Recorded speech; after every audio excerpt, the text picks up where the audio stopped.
everyone, it's Cathy Zielske. Welcome back to my channel and the craft / dining room. Do I look spooky and dramatic?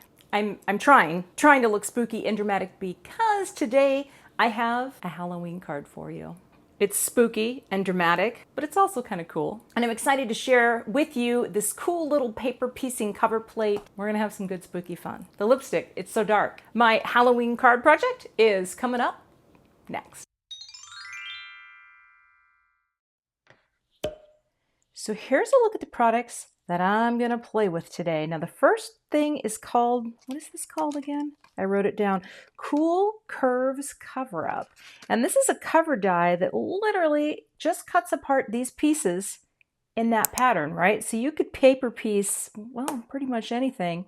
But as you can see by, perhaps my nails have given it away by the color palette, we're doing Halloween.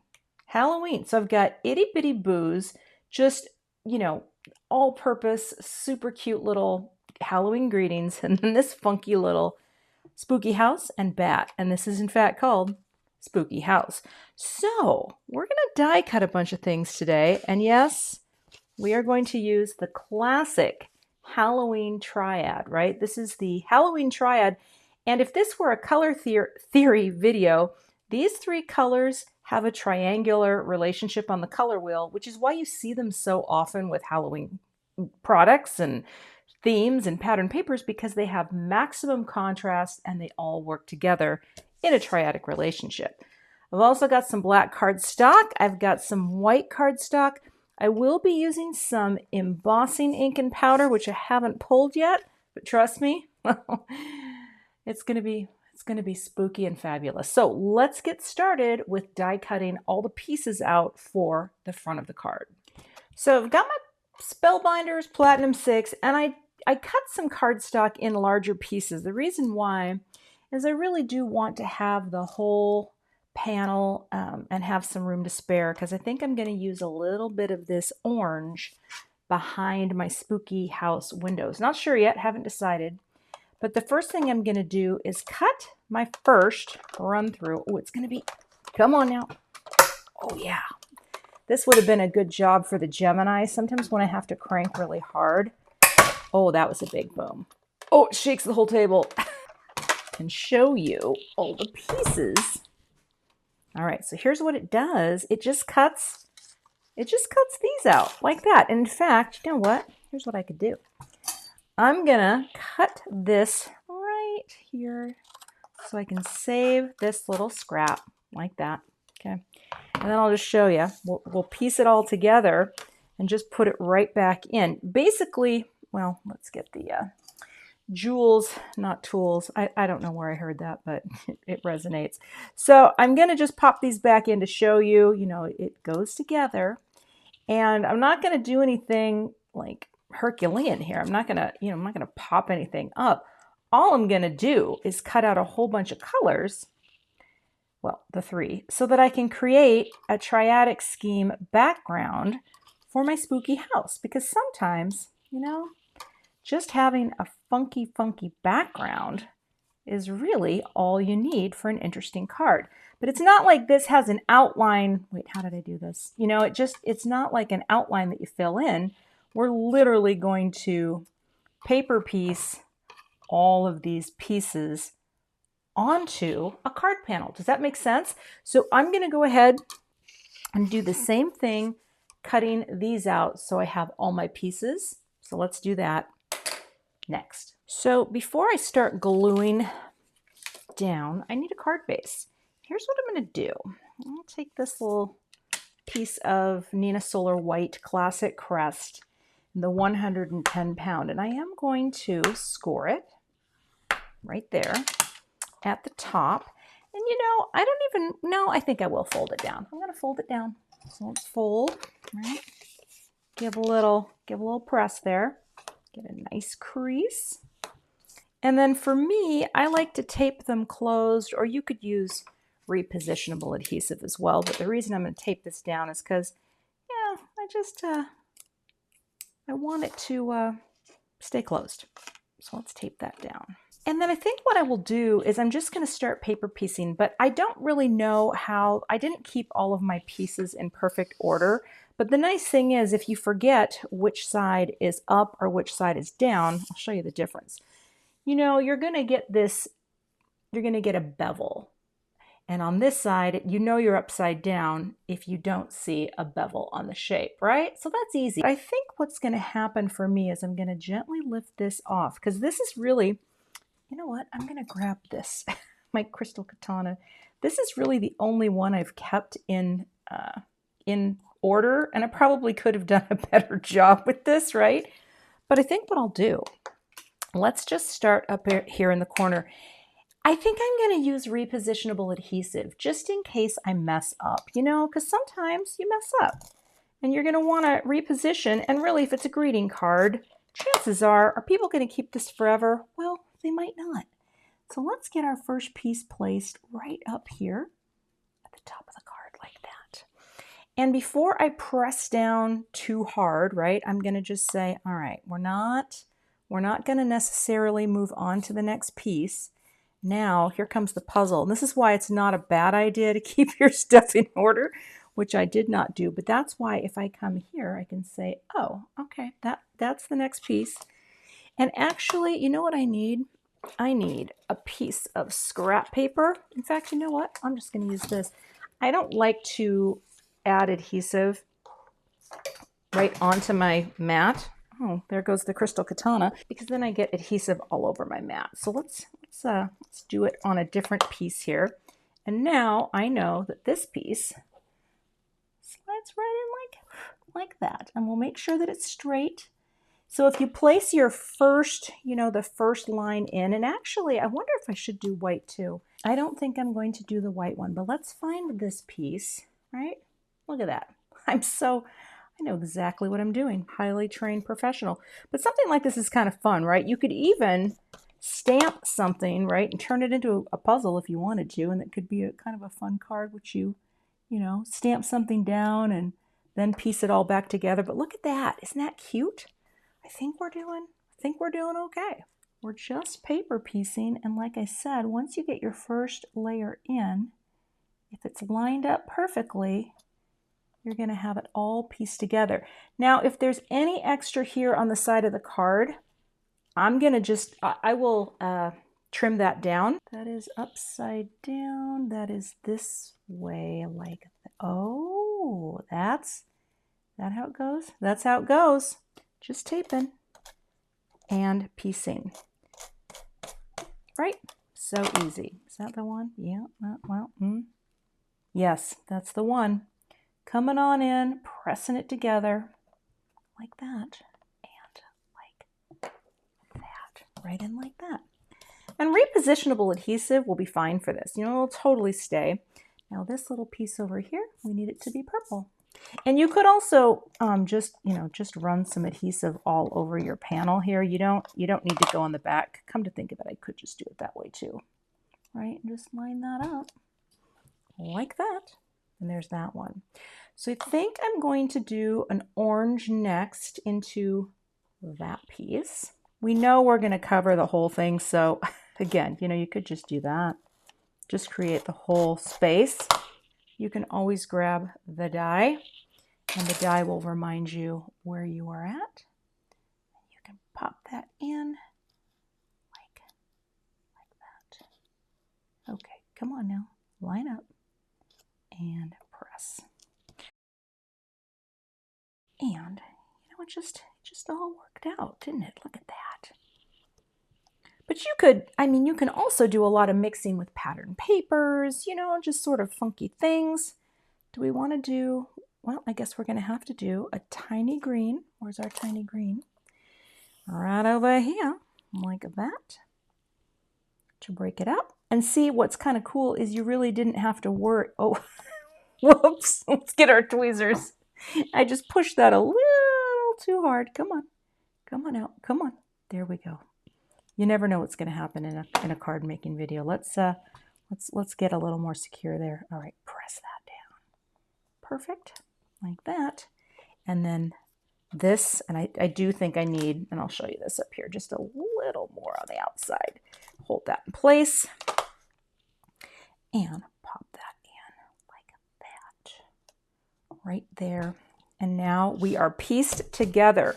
So you have all these other pieces, which could make more cards, right? That makes perfect sense. Then what I'm going to do, I'm just going to take my bone folder, my Teflon bone folder, and just really burnish down what we have here. And I think I probably will trim, I think I will trim a little bit off the outside here. I'm afraid to do this on camera because sometimes I feel like I'm shaking the whole table. You could also flip it, right? And go like that, and go like that. All right. So, in fact, because I'm not very good at doing that with a paper trimmer, I am better with an X-Acto knife, and really all I want to do is, well, an X-Acto knife, I'm going to try using the Tim Holtz thing. I press really hard here. Oops, let's see, on the ruler. No, that's not working. Let me try my regular blade.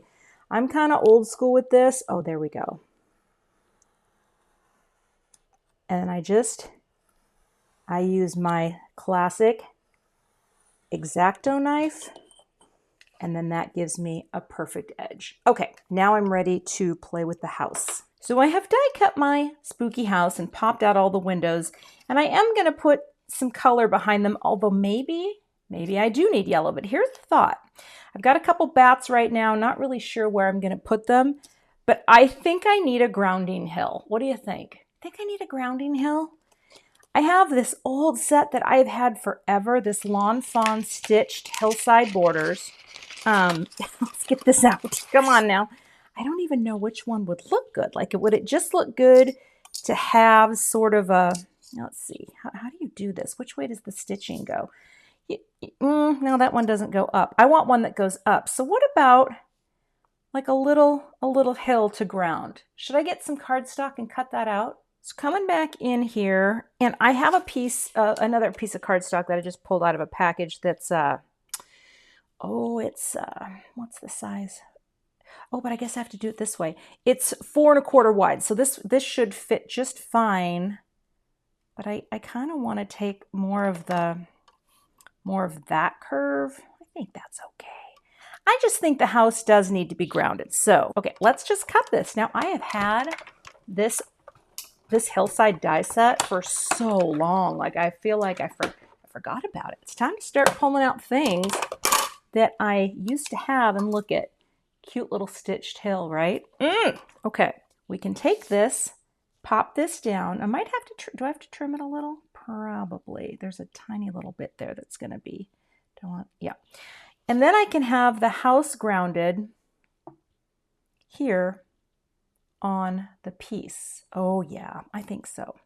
But I think I'm going to bring it down just a tiny bit. So let's glue that down. Now this one I would rather do with permanent because I'm going to put this on. So let's just add, this is my Simon Says stamp, which goes repositionable until it's permanent. So this is a nice, really nice adhesive to use.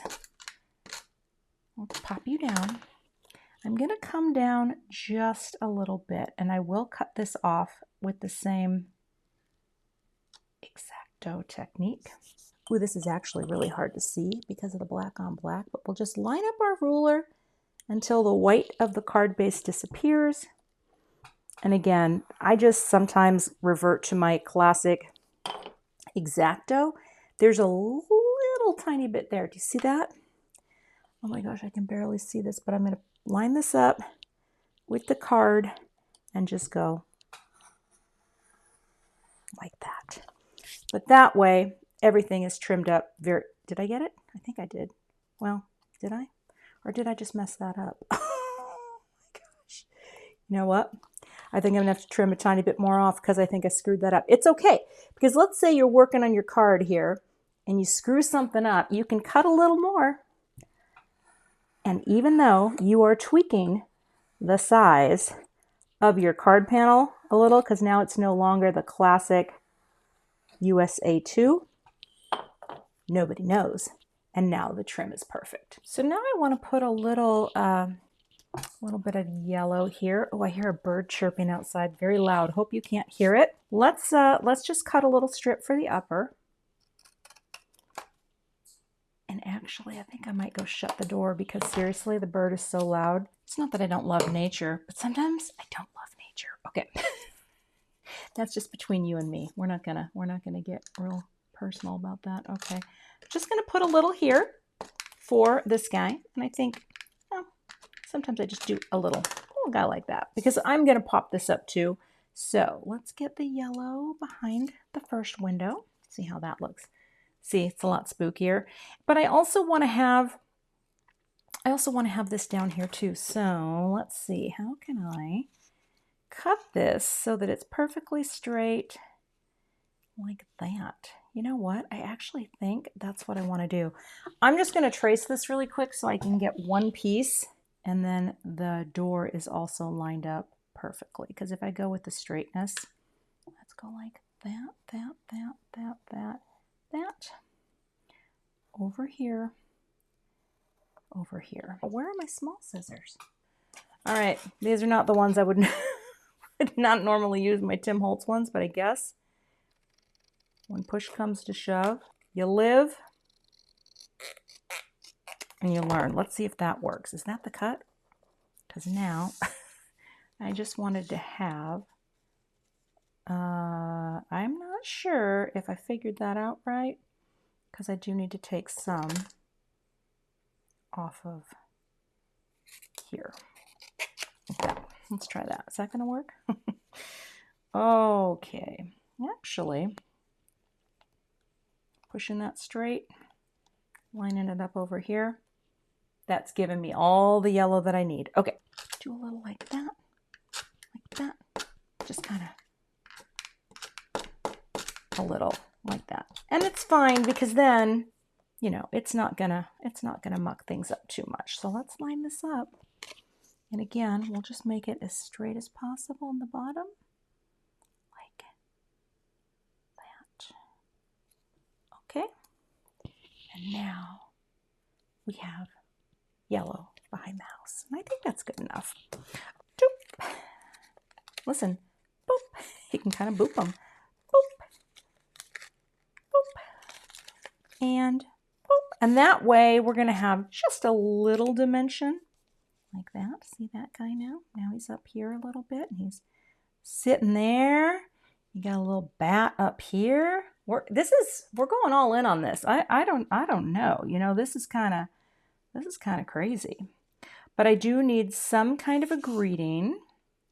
So I think the greeting also should be possibly an orange or maybe stamped right on here. Now I wish I would have stamped this first because I do not want to stamp on this after the fact. Let me think for a second. There's always a solution. I think for fun, we're going to try a little greeting on purple. And I think I'm going to do I want to do a Halloween hello? I think So Thankful for You is really cute. Hope your day is spooktacular. Or what if you had a happy birthday greeting? If you had, I mean, there's just, and there's also, if you're having a party, you could do a You Are Invited. But I think I'm going to do, I'm just going to do a Halloween hello because I'm not quite sure where I'm going to put the, actually, you know what you can do? And I love doing this. I could do a couple and then whichever one stamps the best. Because you know how sometimes I like So Thankful for You. It's very cute. Oh, I'm all about the puns for Halloween. All right, let's get these positioned. Pick that up. Now, I will also come over here, just, you know, prime these a little by rubbing that. I've got Simon Says stamp. It's my most recent go-to. It's got a really nice pad, and it inks up beautifully. Powder bag. A little embossing magic will do ya. Now we're ready to bring down the door and stamp. I'm just going to give light pressure with my press tool, my Debbie tool here, because you don't want to over stamp these.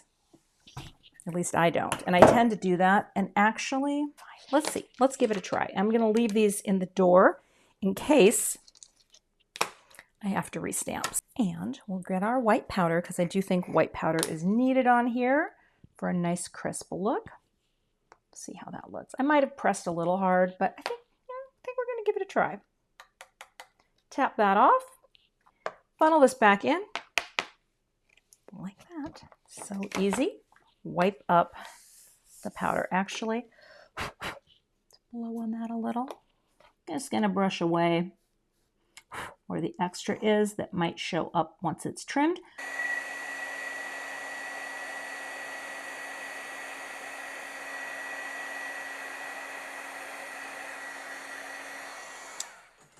So looking at the two greetings, I think I did a better job with a Halloween hello. So let's grab my favorite die set in the world. Well, this is tied. This and the waffle flower layers are legitimately the best investment in a die set ever.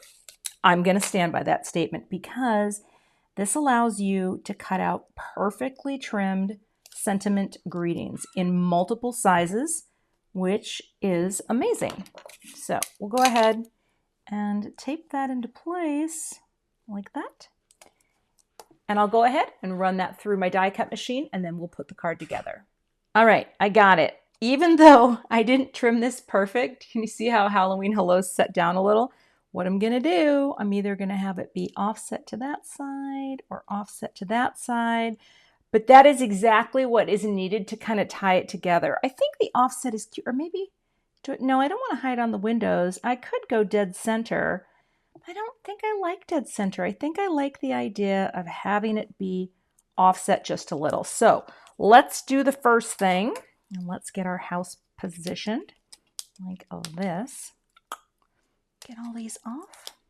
I love these thin foam squares because they give you some lift, but it's not so much dimension that you're feeling like, I have too much dimension.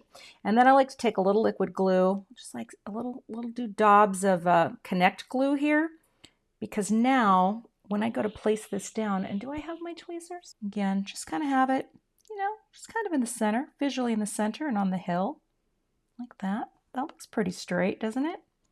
The beautiful thing is I can grab my clear T-square just to make sure that our house is straight like that. Okay, press that down. Gonna take bat number 1. Almost thought about having one of my bats bleed off. I'm still thinking about it. Don't know if it's gonna happen. This one I don't think I'm going to put any liquid adhesive on because I kind of know what I'm gonna do. He's flying here. He's breaking in one of those planes. That's another thing too. I want my bats to make sure. I should have, 3 is a magic number, but these bats are big, and I feel like if I put a 3rd bat on here, well, it might drive me a little batty. Having him break, or her, into 3 different, like that, that's kind of fun, right? We're flapping it up here.